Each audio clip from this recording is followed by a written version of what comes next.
welcome to today's striking and fielding game, Junkyard Cricket.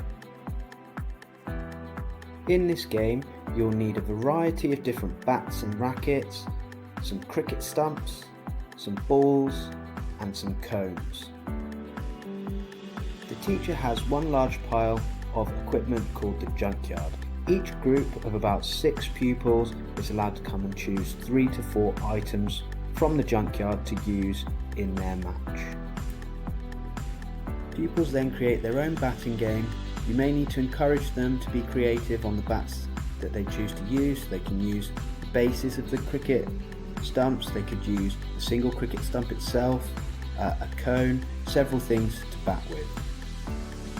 After 5 to 10 minutes of playing, ask the pupils to bring back their equipment, put it back in the Junkyard, and then they can choose another 3 to 4 items for another game. Here are some adaptations for you to consider. We hope you had fun in today's game, and we look forward to seeing you in the next one.